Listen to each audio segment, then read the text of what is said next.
Welcome to Our Voice. I'm Rebecca Evans. And I'm Mac Test. Today we'll begin our show with a story of hope. We'll be chatting with Allison Maier, who works with the Humane Society, and she'll come here to talk about the Whisker program. And we have the recent recipient for the Idaho Writers in Residence Award, Christian Winn. And along with that, we'll also be chatting with Steve Moore, who's a local Boisean who writes cartoons as well as animated films, The Open Season. Your kids probably saw that one before. I know, it's a great cartoon. I loved it. Or animated film, actually, right? Right. And then finally, we have The Human Experience, our very first episode of this, and we have Dayo Ayodele, and he is going to be here drumming. He is part of the World Village Fest, and he's also the founder of the Global Lounge, so you're going to want to stay with us. Yeah, we're going to look forward to seeing the world coming to Boise, and there'll be so much more.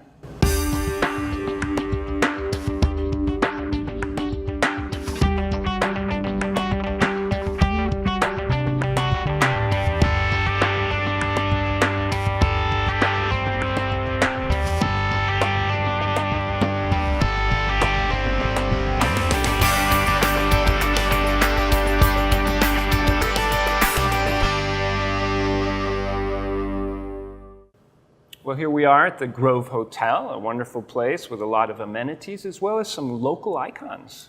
One of the icons here, his name is Jim Walker, and he is a master bootblack. Master bootblack. Shoe shines, wouldn't that be? Yeah, so I brought a few shoes. A few. Maybe you have many in that closet. That's right. I'm a little bit of a shoe diva, so we'll see if he can spruce them up for me. I'm sure he will. And then before that, Rebecca will be chatting with Allison Meyer from the Humane Society. So stay with us. Welcome back to Our Voice. Most of us know about the Humane Society and all that they do to help animals, but recently here in Idaho, the Humane Society is helping women who are incarcerated heal through fostering our furry friends. The program's called Whiskers. Here to tell us more is Allison Maier. Thank you so much for being here, Allison. Thank you so much for having me. Okay, so can you tell us just a little bit about what Whiskers is, how it works? So basically, Whisker is a fostering program in the South Boise Women's Correctional Center. Okay. Whisker actually stands for Women Inmate Social Kitty Retreat. Oh, and cute. we bring in sick cats or very young kittens, all kinds of cats that just aren't ready for adoption yet and need some really specialized care before they can go out. Okay, so why foster? How does that help women who are incarcerated?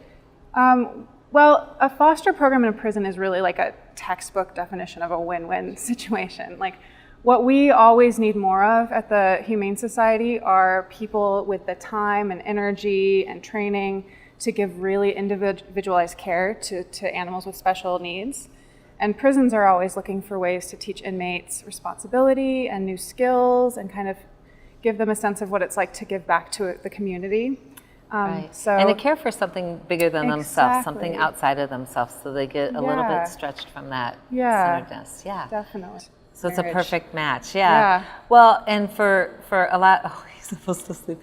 For a lot of these animals, they're not ready for adoption, so then they're kind of in this holding pattern until they're adoption ready. So that transitional place of a foster Vital. care is really critical. It really does save lives. Okay, Absolutely. so that's good to know, because I think there's like really not a great understanding. So is this modeled after other similar programs?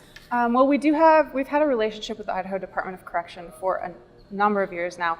It's actually been more than a decade since we first started sending dogs into, at the time, one prison for training. So these were dogs with behavioral issues. We now work with 3 different prisons.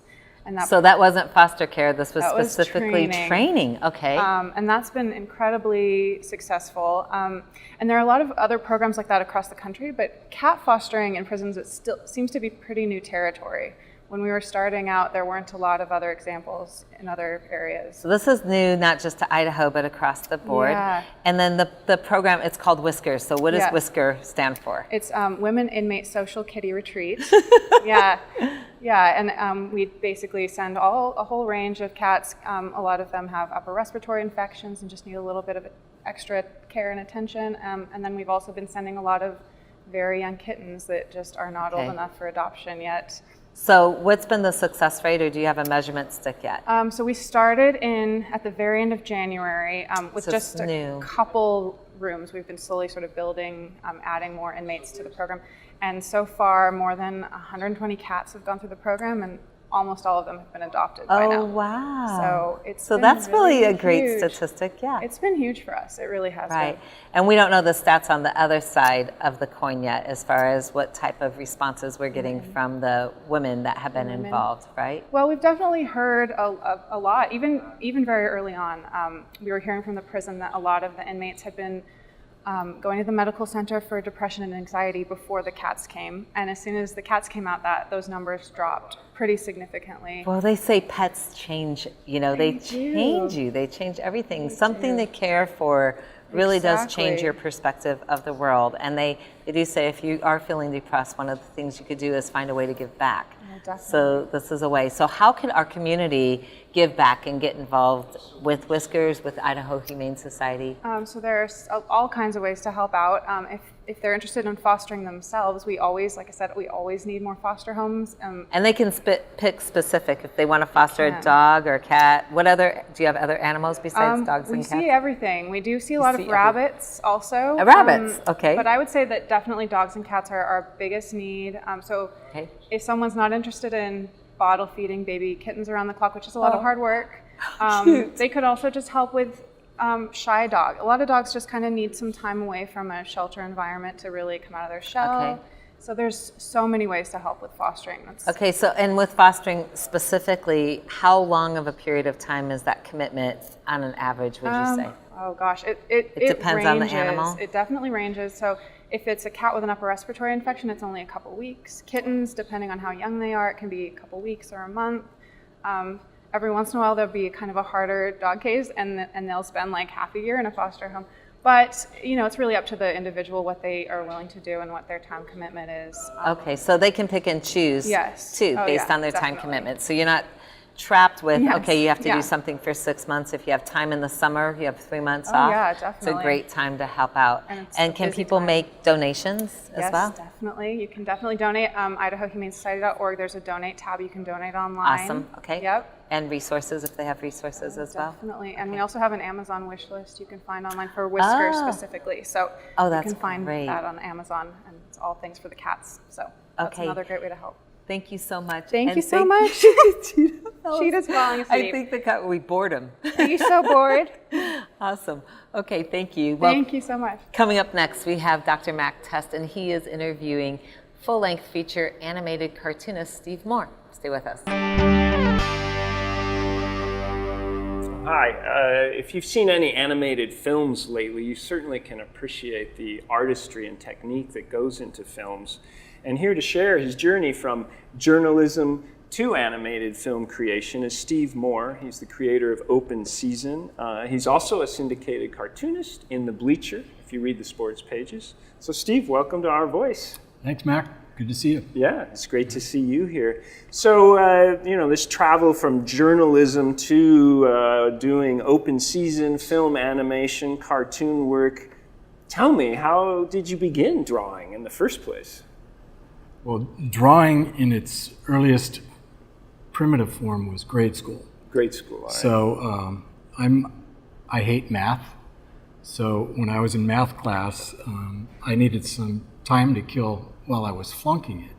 So I would draw in the margins of the book and completely ruin the book. But that was the earliest that I remember ever drawing something that was semi-funny. So we go from grade school drawing in the math books to journalism, right? So Yes. Journalism was your earlier career. How does that influence It actually your writing? I went to Oregon State to become a vet, and I was in the pre-vet medicine program. Okay. Once again, math and some of the science just got in the way. So got to senior year, my grades weren't anywhere near where they needed to be for post-grad.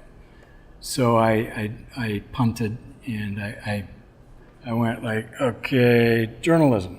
And so I switched, and senior year I had to go an extra year and got out and went to work in newspapers. It was a last second punt, but it worked out because I didn't know it at the time, but everybody needs to pick a career that fits their skills, their talents. Right. So when you got into journalism, I understand you went to Hawaii, is that right? You were working as a journalist? Right. So I spent 5 years at Oregon State. And if you know anything about Oregon and the weather, it was 5 years of seeing the sun for just fleeting glimpses of the sun. And I grew up in Southern California, so I really missed the sun. I surfed and loved the beach.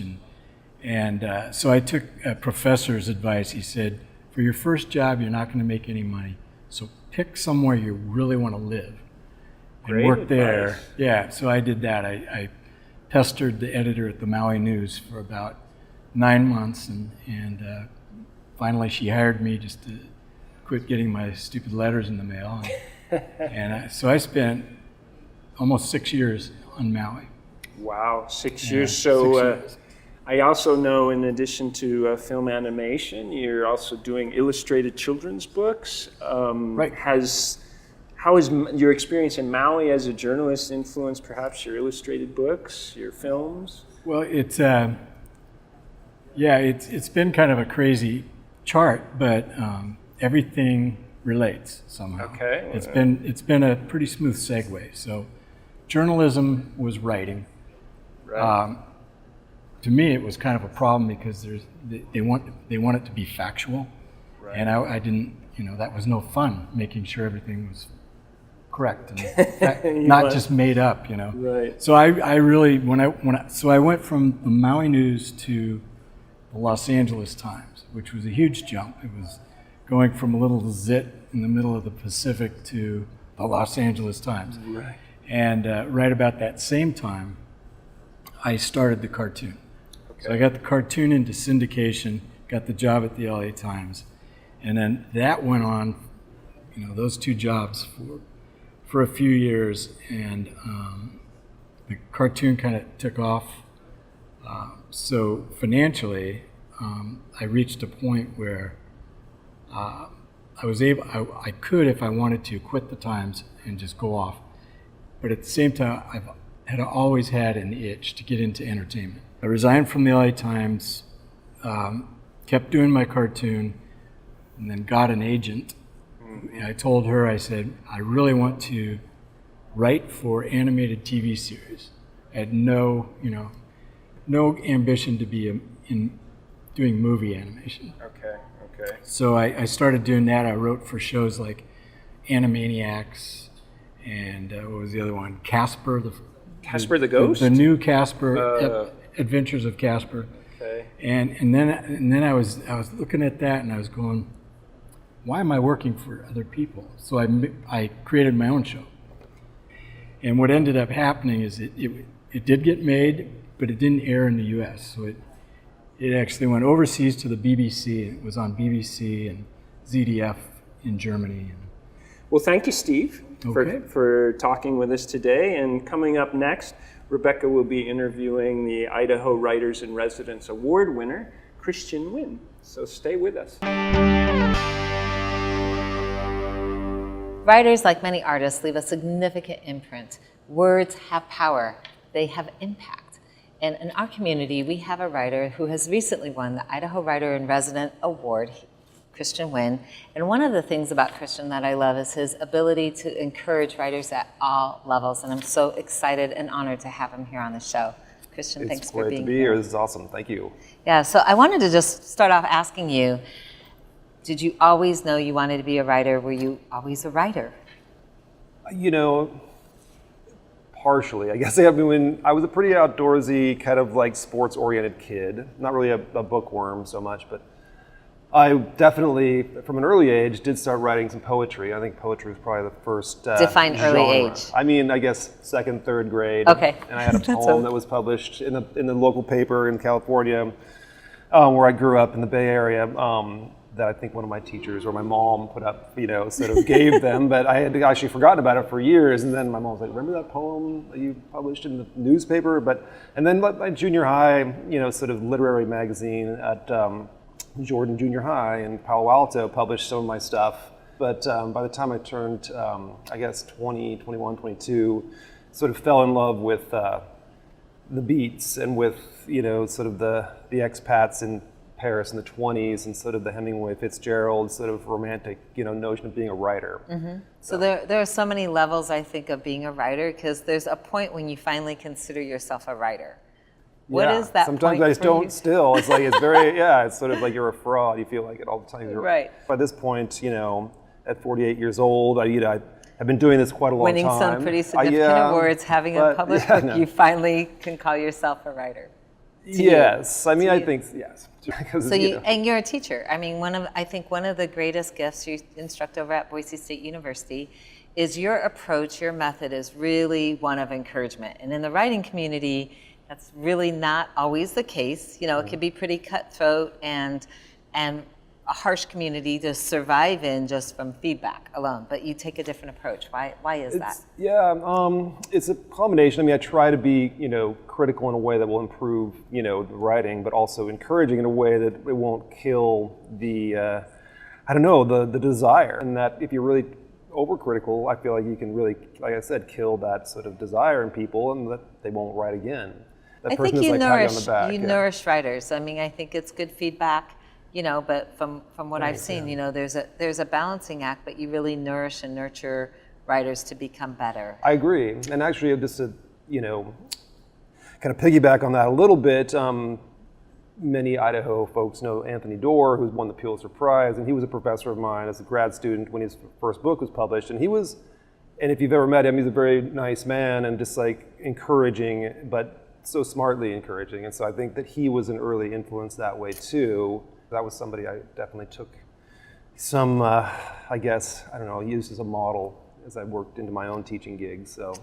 Right, and you teach at BSU. You also teach at the Cabin, and you've brought with you today your book, Naked Me. Yep. I'm glad you didn't dress the part, but I'm curious. Well, yes. That's for later. We're family. I don't know. We're a family show. But tell me a little bit. I mean, the title is captivating. What's it about? In a sense, it's a collection of short stories. It's a collection of short stories, and basically, the title story. It just seemed like the right one for the entire collection. The characters on the edge, kind of that naked blade of life, if you will, kind of people exposing themselves, not necessarily, physically all the time, though that happens a couple times in the book. That rawness, yeah. Yeah, but just, their spirits and their situations in life are such that they kind of are kind of stripped naked in a certain way, kind of symbolically at least. I had a couple of options, but the Naked Me seemed to sort of be like, I don't know, the one that fit, I think, the characters the best. Right. So in all your writing, you probably have a great life lesson that you'd like to share, or a defining moment. Can you share that with us real quick? It's a craft as much as an art, and I look back at when I wanted to be a writer, wanted to be Hemingway in 1924 or something like that, living in Paris and writing.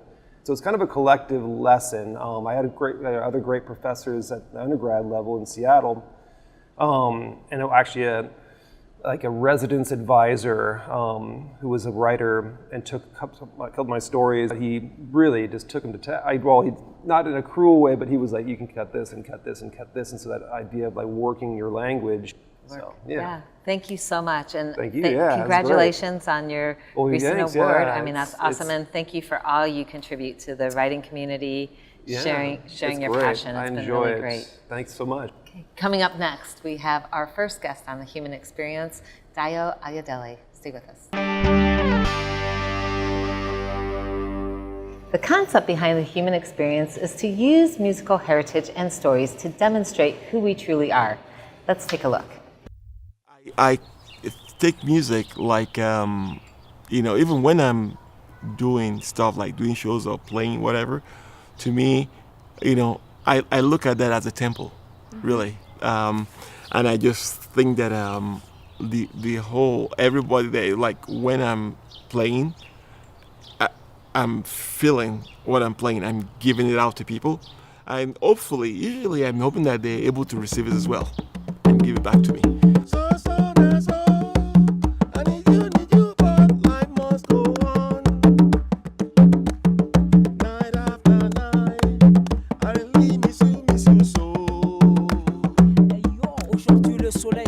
Dans mon cœur, pour baby c'est le départ, pour moi c'est la tristesse. Non, non bébé, bébé, ne t'en va pas. Sache qu'on est fait l'un pour l'autre. Sans toi, ma vie n'a pas de sens. Je ne supporterai pas la solitude. Pense à tous ces beaux temps qu'on a passé ensemble. Parfois, tu me faisais des sourires. Tantôt, tu me donnais des bisous. Et voilà que tu veux t'en aller.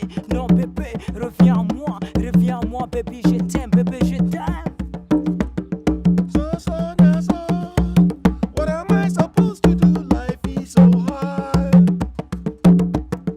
Time after time, I really miss you so.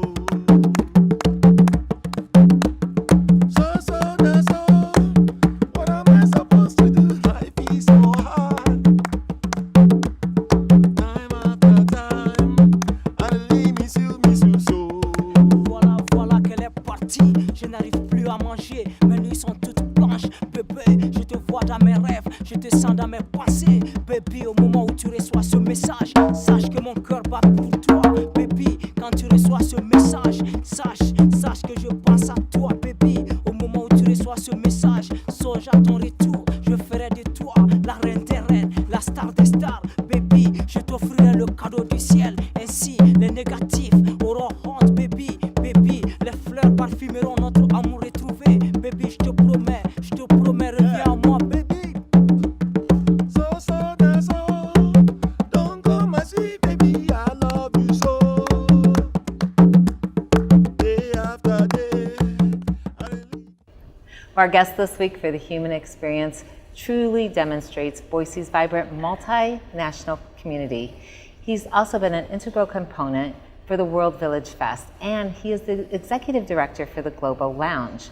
I want to welcome Dayo Ayodele. Thanks so much for being here. Thank you for having me.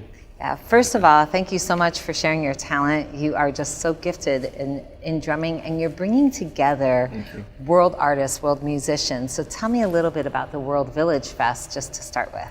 Okay. Yeah, World Village Fest is a 3-day humanity and arts event that we put together for our community. And what it is pretty much bringing the world together in a small space, in a less intimidating situation, which, we use music, culture, food. So, and you're the executive director for the Global Lounge. So what is the Global Lounge? That's a part of the World Village Fest, Exactly, right? yes. Global Lounge is pretty much the mothership of World Village. Global Lounge is a non-profit organization that we have in Boise, and pretty much what we do is celebrate culture through art, music, and people. And one of our main mission is culture preservation, and pretty much to kind of have people, even though we're trying to integrate, but to still keep their identity and who they are. Yes. How does music play into that? Well, music, for me, growing up in Africa, in Nigeria especially, has always been the, the template of our lives, And what that is like, because through music, history is passed down from generation to generation. Right, and we were talking when I asked you what really has been defining for you as far as music goes, and you were telling me how music can be a weapon, Totally, right? So can you explain that a little bit? Yes, it's a line that I stole from my mentor. Borrowed. Exactly. And share. And share. That is someone that I really adore. His name is Fela Kuti. Okay, Fela Kuti is a kind of a political icon, musician, internationally recognized from Africa. And what he did was pretty much spoke for the oppressed people or young people in Africa. And he's always used music.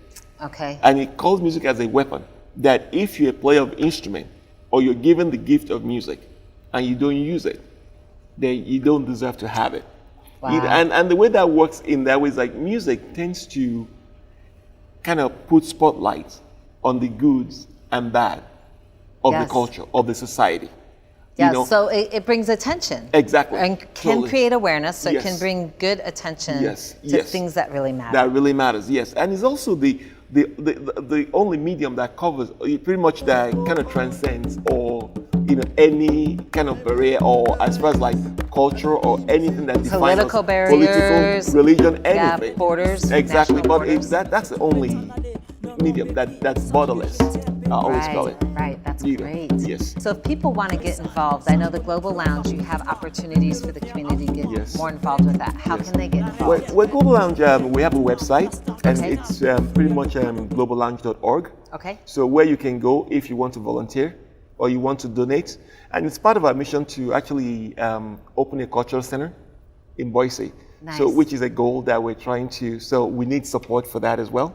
So Okay. anybody that's interested that knows or ways that they can help us, they're welcome to go on All our kinds site. of ways, donating their money, Exactly. time, volunteering, Exactly. supplies, resources. Exactly. They can go to globallounge.org. .org Okay. and also worldvillagefest.com. Okay. Yes. So it's really Yes. been just enriching watching the work that you're doing. It's Ah, very thank you. inspiring. So thank you for all that Thank you do. you very much. Thank you. Thank Okay, you. I and thanks for appreciate being you. here. Thank you. As promised, I had an opportunity to meet with Master Bootblack Jim Walker here at the Grove Hotel. Let's take a look. So we are here at the Grove Hotel. I'm getting my shoes shined. I didn't know you could shine heels. I'm pretty excited about this. I might be bringing my collection down. And we're here with Jim Walker. He is the Master Bootblack. First of all, Jim, what is a bootblack? Well, if you look in a good dictionary or on your word finder, that is a person that shines shoes. But you're master. So what does that mean? My customers one time asked me how long you have to do this before you are a master, and I told them 50 years. I've been working with boots and shoes for 61 years, so Wow. I think I'm entitled to that.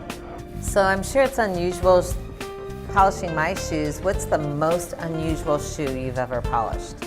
Well, I did a lot of work for entertainers when I was down in Tahoe. So I'm gonna guess Frank Sinatra. Did Frank Sinatra, Dean Martin, Sammy Davis, all that Rat Pack. Yeah, Sinatra liked to talk. He was never in a hurry. Relax and get a shine. And very generous person, always $100. Didn't make any difference if you got 2 shines a night or 1 a night. Did you always want to do shoe shine? I started shining shoes when I was 14 years old. What do you think is the best thing about being in this business? The people I meet, mafia people, How did you know they were mafia? to tell you, they're not bashful. Oh my gosh, that's great. Do you have a valuable lesson you learned along the way? A valuable lesson, try not to nick the socks. If I nick your socks, the shoe shine's free, and I haven't had to give a free shine for about 30 years now. So. Well, that looked really great. What did you learn chatting with Jim Walker? You know, I think number one, everyone has a story. It doesn't matter what type of career you have. And Jim had a lot of stories to share with some really significant people. And he could shine anything. He could shine any shoe. So Any shoe. Well, next time I'll be bringing my shoes along. there you go. I have a few pair, though, not as many as Not you as do. many as me. No, he can't compare. Well, that was really powerful. And remember, your voice matters. Here on Our Voice.